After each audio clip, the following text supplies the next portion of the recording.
Sir, सबसे पहले Iran के इस बयान पर बात करते हैं कि कल उनकी जानिब से कहा गया कि अब जवाबी हमले नहीं बल्कि मुसलसल पे दर पे हमले होंगे। ये जंगी स्ट्रेटजी तो फुल स्केल वॉर की होती है। क्या इससे ये मतलब लिया जाए कि ईरान अब ऑल इन इस जंग को इख्तिताम तक लड़ने के लिए मैदान में आ गया है? जी, बहुत शुक्रिया शाजिया, आपने इनवाइट किया।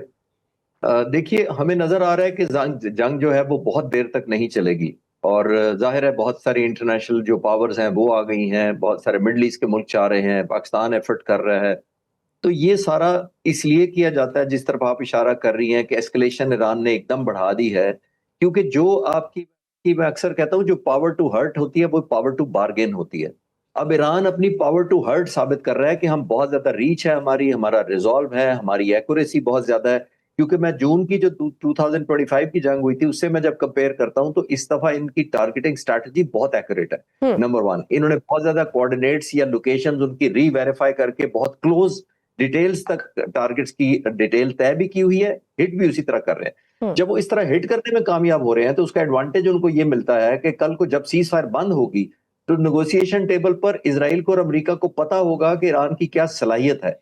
तो उस हिसाब से फिर आपको बेनिफिट मिलते हैं, या बेनिफिट कम या ज्यादा उसी पर डिपेंडेंट होता है कि आपका रिजॉल्व और आपकी कैपेसिटी क्या है। मेरा उनके लिए जंग अमेरिका के लिए और इसराइल के खास तौर पर बहुत महंगी करता जा रहा है, ताकि उनको आइंदा के लिए सबक हासिल हो जाए कि जब आप ईरान के साथ एंगेज करेंगे तो आप सिंपल वॉकओवर टाइप विक्ट्री आपको नहीं मिलेगी, जिस तरह आपने एक रात में वेनेजुएला का ऑपरेशन किया था, चंद मिलियन डॉलर देकर लोगों को खरीद लिया था और अगले दिन आपने सिर्फ टीवी पर ऐलान कर दिया था, लोग सोकर उठे थे तो ऑपरेशन हो चुका था। ये उस तरह का नहीं है। और हम जैसे जो छोटे से तजिया नगार हैं बड़े अरसे से कह रहे हैं कि ये वेनेजुएला प्लस नहीं है। जो नेतन्याहू पिछले 20 साल से हर आने वाले सदर को ये कहते आए हैं कि ईरान बहुत बड़ा जिन बनने जा रहा है, इनकी लीडरशिप बहुत फंडामेंटलिस्ट है, इनको कब्जा कर लो।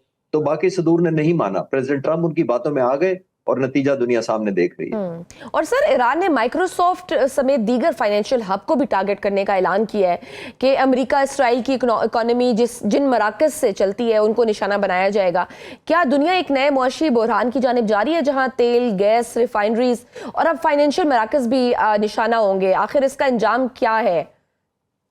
जी शाजिया, जो मैं पिछले सवाल के जवाब में कह रहा था ना कि अफोर्डेबिलिटी बहुत महंगी कर रहे हैं ईरान बुनियादी तौर पे, इसीलिए उसने बहुत टारगेटिंग स्ट्रैटेजी पहले मिडल ईस्ट के उन बेसिस पर हमला किया जो डायरेक्ट अमेरिका के कंट्रोल में थे, ताकि अमेरिका को नुकसान पहुंचे या अमेरिका को तकलीफ पहुंचे। Number one.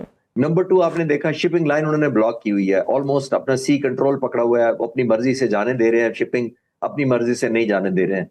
शिपिंग के बावजूद जो इंश्योरेंस बहुत बढ़ गई है, 6-7 गुना बढ़ गई है, उसके बावजूद अमेरिका ने ऐलान किया कि हम शिपिंग कॉस्ट एक्स्ट्रा देने को तैयार हैं, तो कोई नहीं मान रहा उनकी ऑफर मानने को।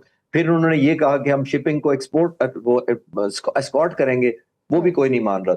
तो मैं ये कहना ये चाह रहा हूं कि इसका मतलब है कि डिग्री ऑफ एश्योरेंस जो है नुकसान पहुंचाने की, एक तरफ प्रोटेक्शन है जो अमेरिका ऑफर कर रहा है और दूसरी तरफ नुकसान पहुंचाने का ईरान ऑफर कर रहा है। तो दुनिया ईरान को ज्यादा बिलीव कर रही है क्रेडिबिलिटी के सेंस में, क्योंकि जिस शिप को नहीं चाहते शिपिंग लाइन को, उनको वो हमला कर रहे हैं। अभी मैं पढ़ रहा था शायद हिंदुस्तान की शिपिंग लाइन को किसी को टारगेट किया गया। तो इसका मतलब क्या है? इसका मतलब ये है कि ईरान ये मैसेज दे रहा है कि मेरा जो इकोनॉमी है, जो एक इसको मैं तो कहता हूं ये बेसिकली इकोनॉमिक आर्टरी है ये दुनिया के लिए, जो shipping line state of Hormuz है, वहां से अपनी मर्जी से जाने दे रहा है। तो इसका मतलब ये हुआ कि एक इकोनॉमी को इफेक्ट कर रहा है, रेट ऑयल का बढ़ जाएगा, रेट ऑयल का बढ़ेगा तो सबसे ज्यादा किस पर इल्जाम आएगा? अमेरिकन प्रेसिडेंट का और नेतन्याहू का। दोनों इलेक्शन के कैंपेन करीब हैं, एक का वैसे आया चाहता है इसराइल का और एक mid term election president Trump का आने वाला है। तो आई थिंक इनको बड़ा नुकसान होगा जिस तरीके से उन्होंने हाइप क्रिएट की, दुनिया को एक हॉस्टेज बना दिया, एक क्राइसिस के, वो ऑयल का भी क्राइसिस है, इकोनॉमी का भी क्राइसिस है, मिलिट्री का क्राइसिस तो है ही है।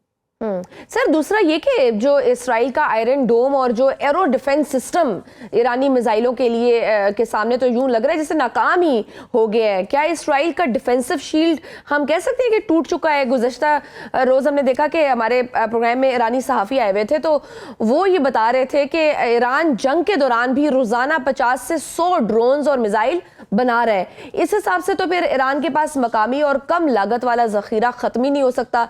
तो अमेरिका और इसराइल कैसे माशी तौर पर तवील जंग में इसका मुकाबला करेंगे, अगर ये जंग तवील होती है? तो मैं इंटरनेशनल सोर्सेज को कलेक्टिवली कुछ एनालिसिस बनाने की कोशिश कर रहा था, तो मैं अब तक पहुंच पाया हूं कि ईरान के पास तकरीबन 50,000 के करीब मिसाइल हैं, उनके पास 10,000 के करीब बैलिस्टिक और क्रूज मिसाइल हैं, उनके पास 80,000 के करीब शायद ड्रोन है जो फेमस हुआ है अभी, जो यूक्रेन के खिलाफ रूस ने भी इस्तेमाल किया।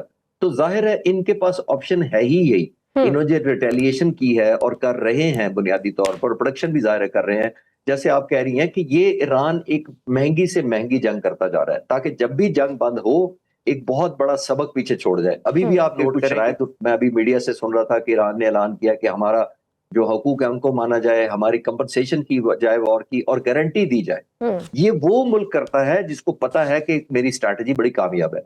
अब कमिंग बैक टू जो मिसाइल वॉर आप कह रही हैं, जो जून की मैं फॉलो कर रहा था उसके अंदर शजिया ये था कि ये इन्होंने शुरू के जो कुछ दिन थे उसमें बड़े रिलेटिवली आउटडेटेड मिसाइल्स फायर किए थे ड्रोन, और निस्बतन कम लोड के वहां भेजे थे। इजराइल ने ये समझकर कि ये सबसे लीथल, सबसे खतरनाक होंगे उनको, और सबसे पैट्रियट और बहुत सारे मिसाइल जो उन्होंने लगाए वो लॉन्च किए। वो जाहिर है जब तक उनको रियलाइज हुआ कि ये उतने डेंजरस मिसाइल नहीं थे, और जब तक डेंजरस आना शुरू है उनको स्टॉक पाइल कम हो गया, उनको राशनिंग करनी पड़ गई। अभी भी यही हुआ है। अब इन्होंने थोड़ी स्ट्रैटेजी बदली है जो और ज्यादा बेहतर है। एक तो उन्होंने बहुत ज्यादा, मैं देख रहा था, पिन पॉइंट एक्यूरेसी से टारगेट्स की डिटेल ली हुई है, जिसका मतलब यह है कि उन्होंने निशाना बहुत ताक के ले रहे हैं, नंबर 1। नंबर 2, वो ये नहीं कर रहे कि इस दफा ऑब्सलीट भेज दें, वो मिक्स भेज रहे हैं। कुछ वो outdated, less expensive, less accurate भेज रहे हैं। उनके साथ आप हैरान होंगी कुछ डिकॉयज भेज रहे हैं। डिकॉय ये बेसिकली होता है, डमी होता है, उसे कोई डैमेज नहीं करना होता, वो सिर्फ ट्रैक करता है और आपके मिसाइल को जाया करता है बुनियादी तौर पर जो जमीन से फायर किया जाता है। और तीसरा, वो इसके अंदर हाइपरसोनिक मिसाइल भी भेज रहे हैं जो आवाज की रफ्तार से 10 से 15 गुना ज्यादा उड़ता है, जो कि तकरीबन समझे 15 से 16,000 किलोमीटर पर आवर की स्पीड से उड़ता है। उसको इंटरसेप्ट नहीं किया जा सकता, इसलिए कि एक तो स्पीड बहुत तेज होती है उसकी, और एक वो डिसेप्शन करता है, आने वाले मिसाइल को डॉज करके वो निकलना जानता है, इसलिए वो अपने हद तक पहुंच जाता है बहुत कामयाबी से। और वही आप मैनिफेस्ट होता देख रही हैं कि इजराइल के अंदर जो टारगेटिंग स्ट्रैटेजी ईरान की बहुत कामयाब हुई है, बुनियादी तौर पर इन्हीं ड्रोन्स की और इन्हीं वेपन्स की वजह से हो रही है। और ऑब्वियसली इसराइल और अमेरिका का तो नुकसान हो ही रहा है। पेंटागन के मुताबिक 6 दिन में 11.3 अरब डॉलर खर्च हो गए हैं। क्या वॉशिंगटन की मिलिट्री स्पेंडिंग इस जंग को मजीद तूल देने की इजाजत देती है, जबकि घर में ट्रंप को मुआशी दबाव का सामना है, और वो कितना चैलेंजिंग होगा ट्रंप के लिए? ये बहुत अच्छा सवाल है। वो इसलिए कि अमेरिकन लोगों को और खासतौर पर पॉलिसी मेकर को इस तरह की प्रोलॉन्ग जंग लड़ने की आदत नहीं है। वो Venezuela type cut and paste operation करते हैं। वो समझते हैं कि क्विक विक्ट्री होती है, और क्विक विक्ट्री का मैं अक्सर कहता हूं कि जब आपको इस तरह की सस्ती, इकोनॉमिकल, विदाउट एनी लॉसेस जो क्विक विक्ट्री मिल जाती है, जैसे अमेरिका को वेनेजुएला में मिली, मोस्टली उन्होंने पैसे खर्चे और एक रात को ऑपरेशन किया।